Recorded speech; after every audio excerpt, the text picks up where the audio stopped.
Assalamualaikum, salam sejahtera. Saya Faizal. Dan saya Nadia Syahira bertemu lagi dalam rancangan Fikir dan kali ini tentunya dengan pengisian yang berbeza sebagai santapan minda dan rohani kita semua. Moga paparan kami nanti menjadi aspirasi untuk anda. Jadi, jangan ke mana-mana, teruskan menonton Fikir, Fokus, Inspirasi, Karisma dan Art semestinya untuk Remaja.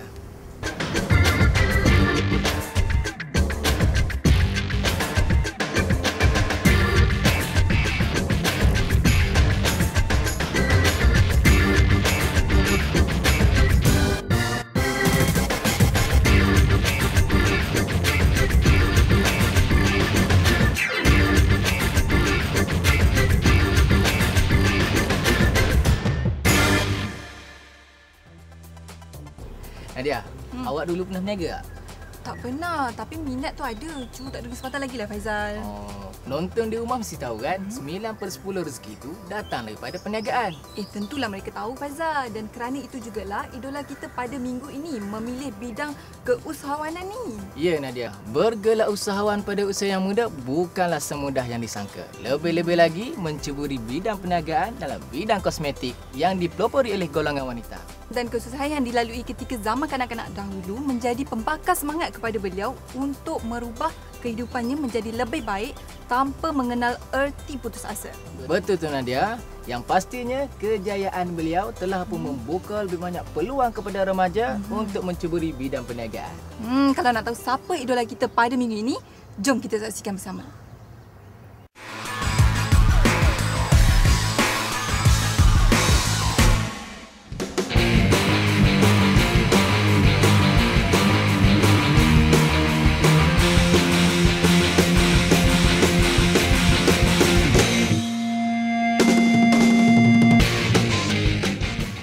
Perumahan dan juga makian orang, penghinaan adalah lumrah. Kalau kita tak kena maki, kita tak terjatuh, kita tak akan berjaya. Takkan ada orang dalam orang yang berjaya ni dia akan senang lenang.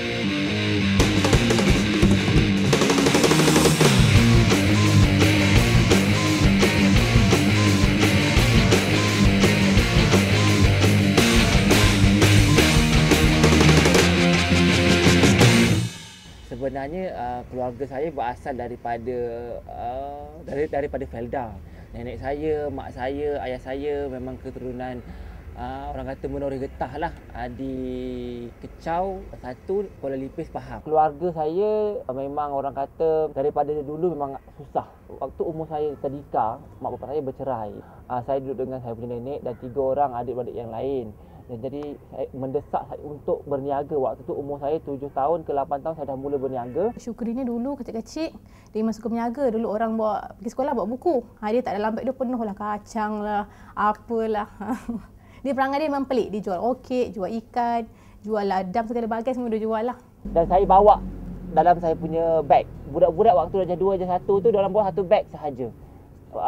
Saya bawa 2 beg. Satu beg buku, satu saya bawa beg jeruk saya. Bila kita buat perhimpunan, orang cek barang ada apa, mungkin ada rokok dan sebagainya. Orang lain ada rokok, orang cek dalam saya punya beg penuh dengan jeruk, penuh dengan kerongsang, penuh dengan benda-benda yang saya nak jual. Dan cikgu tu ambil beg tu, dia keluarkan, hai banyak jeruk saya terjatuh.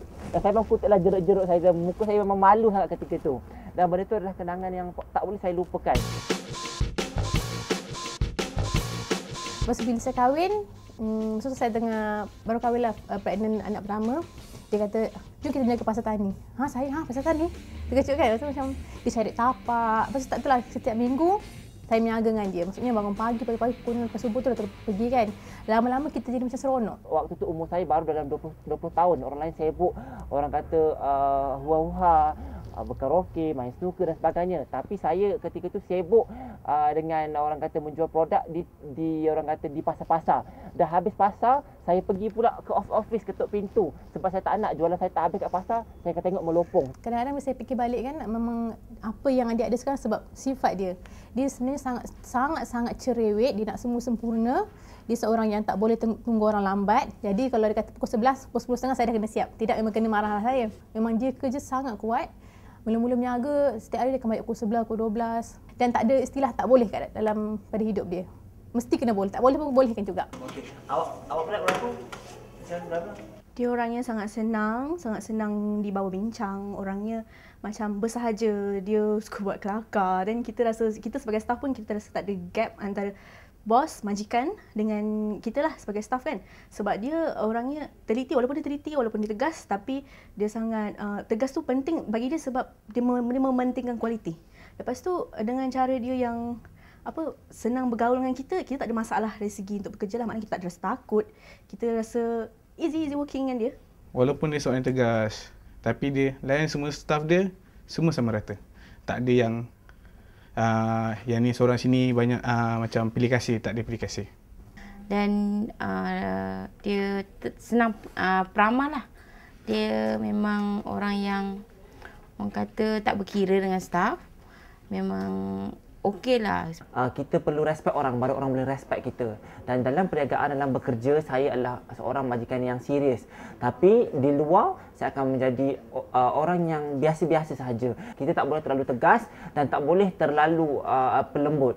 Sebab kadang-kadang bila kita gap kita terlalu jauh dengan pekerja atau pelanggan, dia akan memberi batasan yang jauh kepada kita. Sekaligus dia boleh menyebabkan perniagaan kita kurang, orang kata, baik. Dia punya idea dalam bekerja memang boleh kata di luar jangkaan. Kita tak terfikir yang dia akan bagi idea yang macam, wah, kalau orang tengok, wah, apa benda ni? Especially memang kita nak sesuatu yang lain daripada lain kan. Bila tengok dia bagi idea dekat staff dia macam, wow, apa benda ni, kita mesti nak tengok punya. Dia punya idea memang orang kata tip top, memang best. Kalau tanya pada saya, adakah bisnes yang saya buat ni ada dasar terpaksa ataupun saya meniru orang lain untuk berjaya?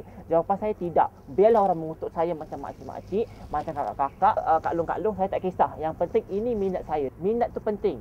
Jangan kita dah jual kosmetik, kita nak buat pula perniagaan pertanian. Benda tu dah menyimpang daripada segi perniagaan. Dan ingat, dalam perniagaan, kita jangan sesekali mengharapkan pinjaman daripada bank, mengharap bantuan keluarga. Sebab mereka tak boleh bantu kita sehingga kita perform pada diri kita sendiri.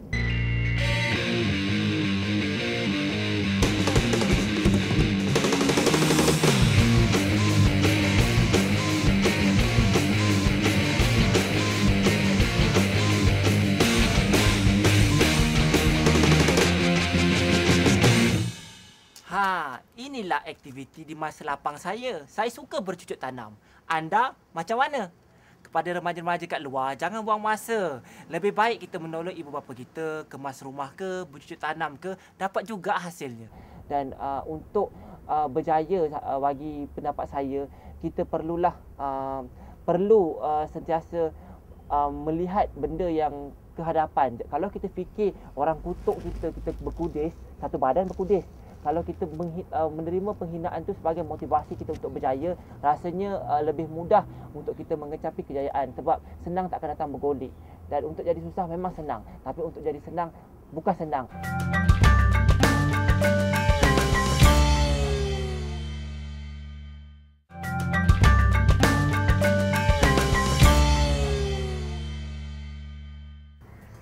Faizal.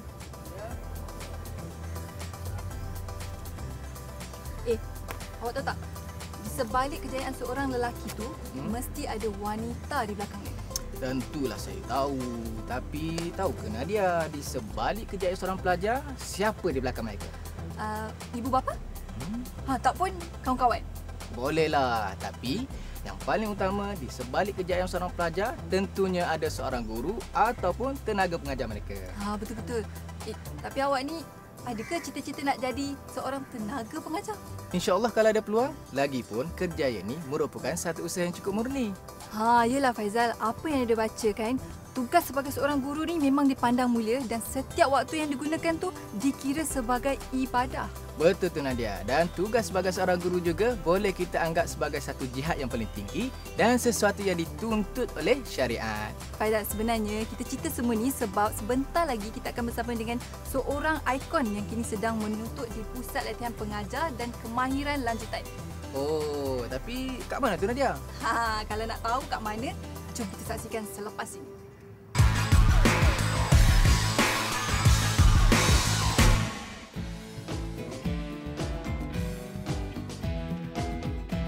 Hafiz ni dia seorang pelajar yang nak belajar dan dia ada kemauan. Kita boleh nampak potensi diri, keinginan dia, keyakinan dia. Paling utama ialah dia bermotivasi. Maksudnya dia berkeinginan untuk belajar, tak dia rajin.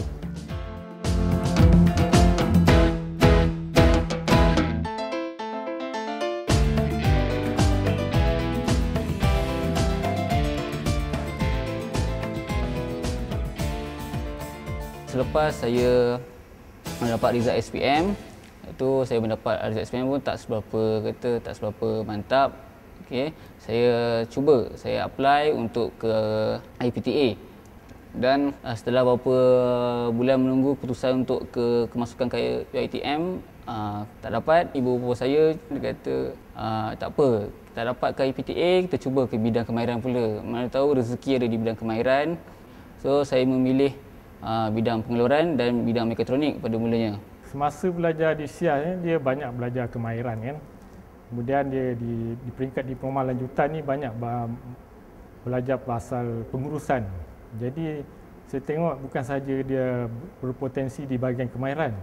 Dia boleh berpotensi sebagai seorang pemimpin, sebagai seorang pengurus yang bagus. Sewaktu saya pergi buat latihan lawatan untuk praktikal baru ni untuk dia, bila kita bercakap dengan penyelia dekat situ pun tak ada masalah dan company itu pun tawarkan dia kerja sebenarnya. Tapi oleh kerana minat dia lagi dalam bidang untuk menjadi seorang pengajar, mana dia terus habiskan dalam sinilah. Okay, saya tertarik dengan bidang kemahiran ni salah satunya dari segi dia mengasah bakat yang kita ada. Okay, untuk kita ketengahkan, contohnya dari segi penghasilan sesuatu produk. Kemahiran ni kalau dia tak terhad pada sesuatu perkara saja. Macam saya ambil level 5 diploma lanjutan pengajar vocational. So dia boleh pergi kepada dua arah, kilang dan tenaga pengajar. Andai kata tenaga pengajar saya tak ada rezeki kat sana, saya boleh pergi ke arah kilang lah. Andai kata dia jadi seorang pengajar, kita rasa dia akan boleh jadi seorang pengajar yang baik lah. Cuma dia kena tingkatkan keyakinan diri dari segi menambah lagi kemahiran, menambah lagi pengetahuan supaya dia boleh jadi seorang pengajar yang baik. Dan andai kata dia pergi bekerja, dia pun boleh jadi seorang pekerja yang baik. Dia boleh berjaya di mana-mana. Di bidang pengurusan, teknikal, mengajar, di industri. Jadi dia serba berkebolehan lah.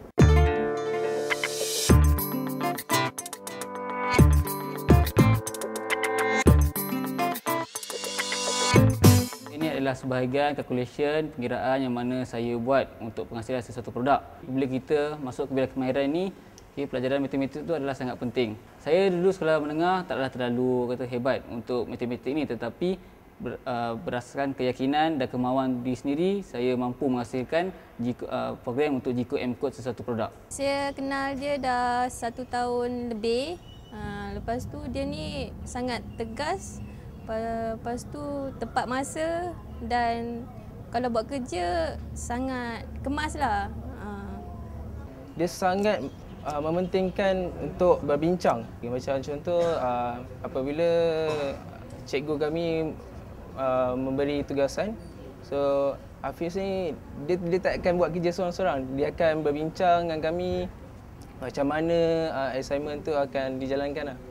Saya tak langsung sebagai seorang pengajar, saya tengok dia memberi motivasi pada kawan-kawan dia untuk belajar. Dan kalau saya tengokkan dia mempunyai kriteria untuk menjadi seorang pemimpin yang baguslah.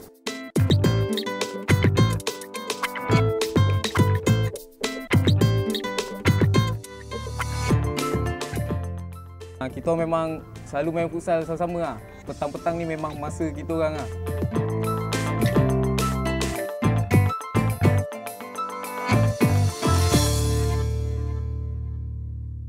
Senang nak bergaul dengan dia ni sebab dari segi budi bahasa dia lah.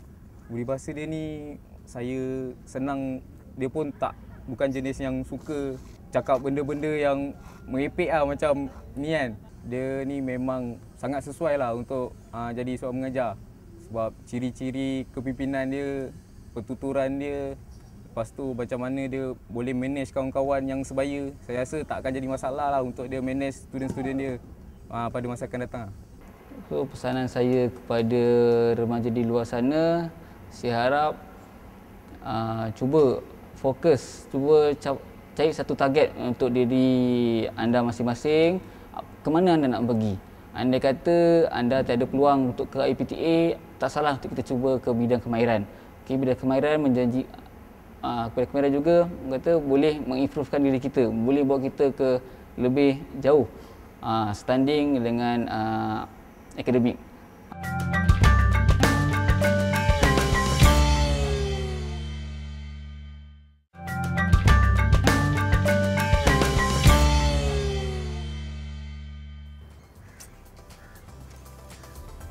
Faizal, awak tengok buat apa tu?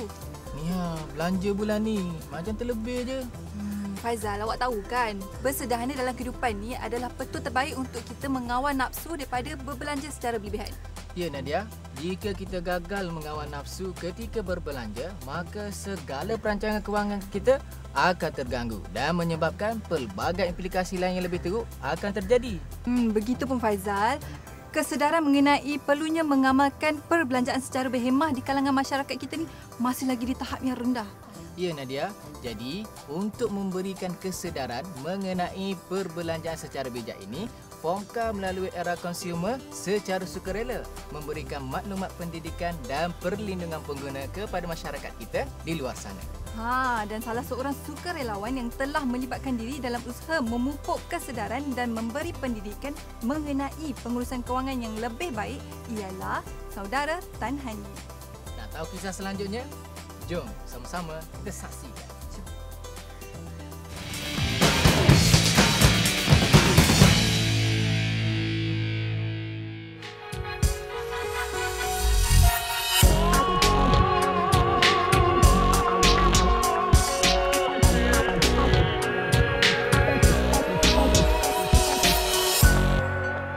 Saya berasal dari kampung, semua orang tahu orang kampung ni kehidupan dia tolong-menolong. Kalau ada satu kenduri atau majlis di mana orang kampung, dia akan saling tolong-menolong. Tak kira dia naik kemah ke, memasak ke. Di sana bagi saya ia satu sukarelawan. Tapi pada waktu tu saya tak pernah terfikir pun di mana ia ada sukarelawan. Di mana sekarang baru saya terfikir, apa yang saya buat zaman dulu kala tu adalah sukarelawan. Dia sukarelawan. Mana kita nak cari sukarelawan zaman sekarang? Sukarelawan memang yang suka hormat, suka kerja, tak suka ponting, punch card tepat pada masa, balik lebih daripada masa. That means pukul 6 habis kerja, dia orang keluar pukul 8, 9 pun ada, kadang-kadang pukul 12 malam pun ada. In detail, and satu lagi, satu simpan duit, satu yang ada insurans. Company insurans tu mungkin gagal juga. Apabila saya berjaya, macam contoh saya memberi bantuan, berceramah, kesedaran, menolong mereka, saya merasa diorang amat menghargai saya walaupun itu tidak bernilai bagi seseorang, tapi bagi saya ia adalah satu perasaan yang bagi saya sudah cukup. Tak boleh kita nak beli dengan nilai RM1 lah.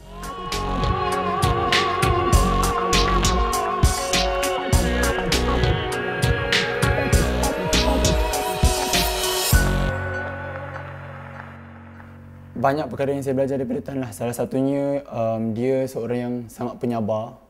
Dia handle satu masalah tu dengan tenang. Dia memang tak cepat marah ke apa ke kan. Komunikasi dia dengan orang tu lah, maksudnya orang senang bila ada dengan dia. Lepas tu, dia pun yang seorang yang rajin. Dia bukan seorang yang kalau kita buat event, dia duduk tengok, tak. Dia boleh dikatakan berpangkat, tapi dia buat kerja apa yang orang lain buat juga, apa yang budak praktikal buat, dia pun buat.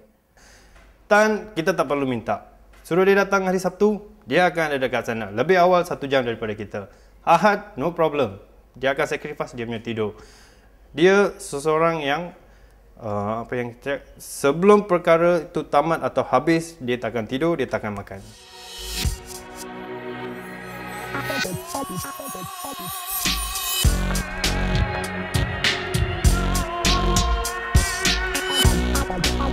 Rutin harian saya dekat sini, kebiasaannya saya datang lakukan tugas-tugas yang untuk kita panggil majlis seterusnya ataupun program seterusnya, dan tengok masalah. Kalau ada masalah, saya akan berbincang dengan bos saya, saya punya orang atasan lah. Dekat sini tak tentu, masa dia panjang. Kadang-kadang kita boleh siapkan cepat, kadang-kadang kita terpaksa kerja sampai lewat malam. Itulah antara rutin saya di sini. Tengok apa yang perlu disiapkan dahulu, kita cuba siapkan. Sebab kita tak cukup tenaga kerja. Jadi kita terpaksa dahulukan yang mana penting dahulu. Hai Tan. Hai Nadia. saja je singgah sini nak tengok keadaan ofis awak ni. Okay, ofis saya biasalah Nadia. Macam ni lah, keluar kabut sikit. Minta maaf lah. Ni awak tengah buat apa ni? Ini tengah buat upcoming event. Nanti kita tengah ada majlis dekat UKM nanti. Oh. So sekarang keluar kabut lah sikit. Oh, ya ke? Tak apa. Kalau macam tu, biasa tolong. Oh, lagi bagus kalau ada orang nak tolong. Mula-mula saya minta Nadia tolong jawab telefon dulu. Boleh? Boleh. Boleh eh?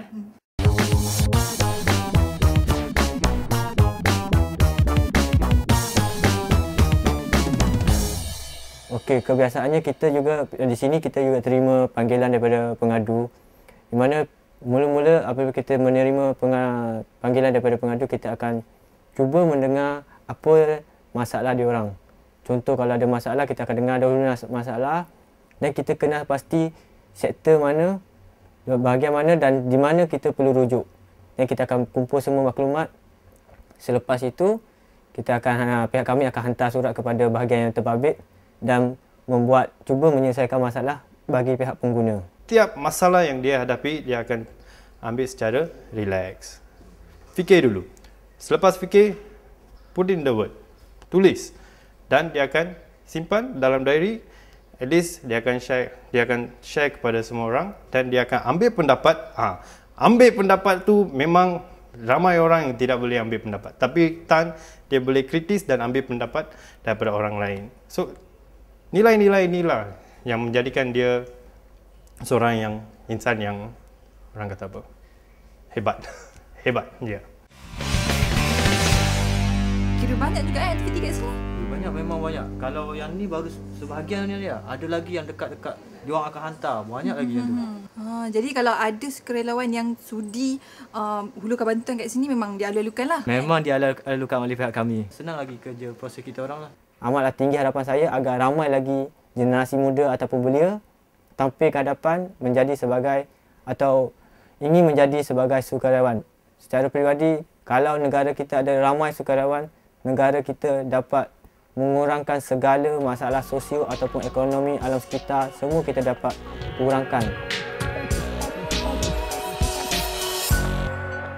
Nadia, pepatah Melayu ada menyebut melentur buluh biarlah dari rebungnya. Ya Faizal, kalau dari kecil lagi dah dididik dengan ilmu pengurusan kewangan yang bijak, jadi tak mustahil lah bila mereka dah dewasa nanti, mereka lebih arif dalam pengurusan kewangan. Apa-apa pun, kita begitu teruja dengan sikap murni saudara Tan sebentar tadi. Sanggup meluangkan masa melakukan kerja-kerja sukarelawan demi kebaikan kita bersama. Dan diharapkan lebih ramai lagi lah remaja yang akan turun menyumbangkan masa dan tenaga mereka seperti yang dilakukan oleh saudara Tan. Sekian sahaja untuk kali ini. Jangan lupa teruskan menonton kami di episod yang akan datang bersama saya Faizal. Dan saya Nadia. Jumpa lagi dalam Fokus Inspirasi Karisma Remaja. VK.